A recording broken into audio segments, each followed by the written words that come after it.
The Charlotte Hornets will be different this year. And no, this is not just me being a biased fan. This is me looking at the facts, looking at, okay, we have a new young coach from the NBA champions, a new GM and company, a new front office, and they've taken all the right steps this offseason, except for maybe this one. I don't know if I agree with it, but they've made some great moves in the offseason, bringing in a new starter, bringing in a great backup point guard, and then getting 3 second-round picks for free. They revamped the bench at the last deadline, and we have a great core of 4 young guys that, if healthy, can be very, very good. Now, it starts with the move to bring in Josh Green, who has above-average defense, very high-energy guy, just kind of a connector type. I'm hoping he can be like maybe a Kentavious Caldwell-Pope option. Obviously, not quite as good yet at this point of his career, but he's a 40% shooter from downtown. He averaged 8.2 points a game, 3.2 rebounds, 2.3 assists in 26 minutes per game last year. You give him 31-32, and we see a KCP type stat line. 49% shooting from the field, 39% from 3 on 4 attempts. Overall, I think Josh Green is going to bring a lot of good to the Charlotte Hornets and can be that starting shooting guard for us. We also bring in KJ Simpson, a guy that pretty much saved the draft because Tajon Salon, he could end up being very good. He will not provide an impact this year, I'm fairly confident. KJ Simpson, on the other hand, averaged 20 points a game, 6 rebounds, 5 assists in 37 minutes, and if he was 3 inches taller, would have been a lottery pick. 48% shooting from the field, 43% from 3. He can shoot from anywhere. He's just 6'1". Okay, maybe if he was 5 inches taller, 6 inches taller, but he's 6'1", 6'4" wingspan, so a very undersized guard. But the guy can score from anywhere. All right, he's going to use this screen right here, use this little flex action to get under the rim for the layup. Comes off the De Silva screen, then comes off Eddie Lampkin and just puts his shoulder into the defender and gets him to back up, gets the layup to go. Now off the dribble. Going to penetrate into the lane, little stop with that little shoulder bump, something we see out of SGA a lot. A smaller guard has to have this in the package, has to be able to use the body, and as you can see here, he does pretty well. He knocks down the 3 ball as well. That's catch and release with no hesitation. Now the other rookie, I'm not as high on. He's still very raw, as you can see here. That one barely grazed the rim. He's 18 though. He's so young. He's 5 years younger than Simpson, or 4 years. So, you know, you got to take it with a grain of salt. But he's got an elite motor. That's what you love about him. Very high energy guy. Always getting up and down the court. Always doing the little things. And one right there above the rim. He's 6'10" with a 7'2" wingspan. He averaged 9 points a game last year in the #1 league in France, 4 rebounds, 1.2 assists, and 1.2 steals in 22 minutes a night. Overall, very good young player. He's, like I said, he's not going to provide an impact from day one. His shooting splits were pretty bad, but he was played in the same league as Reza Shea and put up very similar numbers. Not quite as efficient, but still very similar numbers as the #1 overall pick. So there's that. Now, I'm expecting a big year, and it needs to be a big year, for Mark Williams. He's got to prove all the doubters wrong. He's already a huge lob threat. He's 7'2" with a 7'7" wingspan, but he cannot stay healthy. So far in his career, he played 19 games last year. Out of 82, he played 19.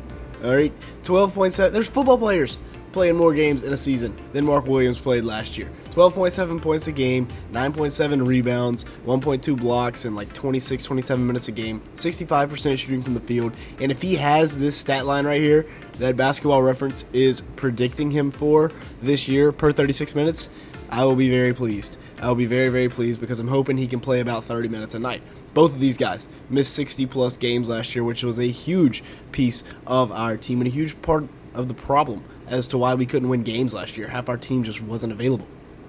With that being said, if you've made it this far into the video, make sure to like button, leave me a comment down below, and hit that subscribe button if you are enjoying at any point. We're looking for about 200 likes on today's video, so if you could help us out, that'd be greatly appreciated. And with that being said, let's get back to the video. Looking at, this guy could be the franchise.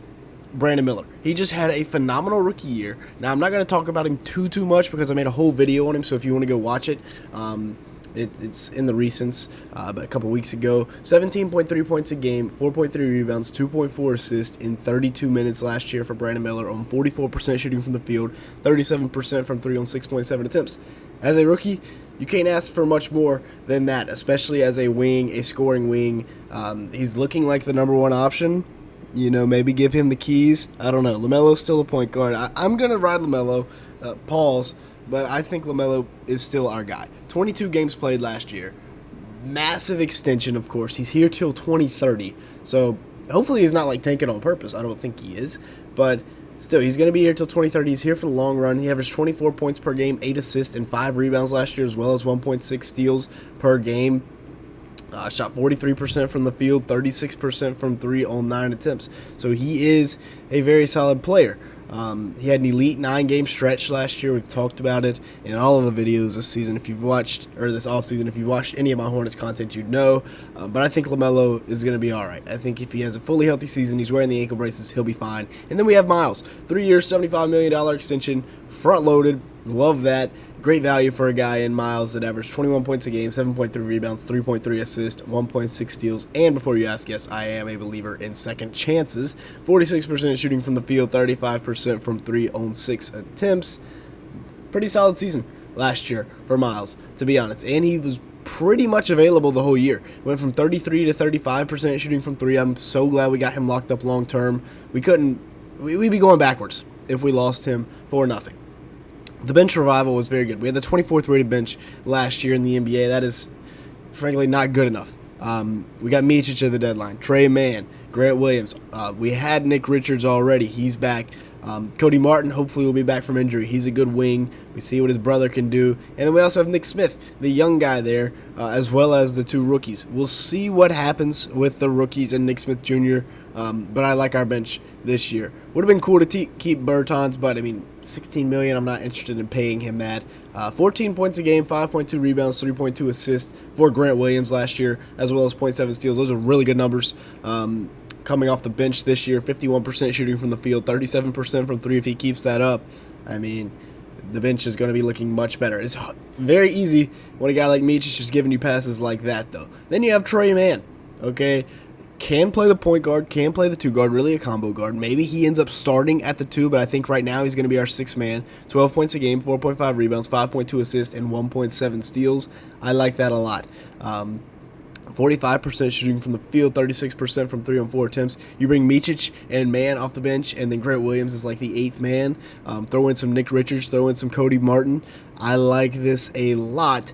Micic is so underrated. Trey Mann kind of came into his own last year. Grant Williams, like we said, had a really good year for us. But yeah, Micic with Team Serbia was looking good this year. And then Solon will be able to grow into a role. We'll see what Nick Smith Jr. does. You know, former number 1 overall recruit for a reason. And then, of course, KJ Simpson, who eventually will take over from Micic as the backup point guard as he continues to get older. But I think this is going to be an exciting team this year. Airbnb, LaMelo, you know, running the court, throwing lobs to Miles, to Brandon, to Mark, maybe even Solon if he gets in there. As you can see right here, getting up top, I think we can get 45 wins. You might think I'm crazy. You might think I'm absolutely lost my mind. And if you're writing a comment right now, I'd love to debate you about it. But I think we can get 45 wins. If everyone stays healthy, I really think we do. With that being said, that's going to be it for today's video. Thank you so much for watching. Make sure to let me know your thoughts down in the comment section below. Hit that like button. We're looking for about 200 on today's video. And hit that subscribe button. And with that being said, thank you so much for watching today's video.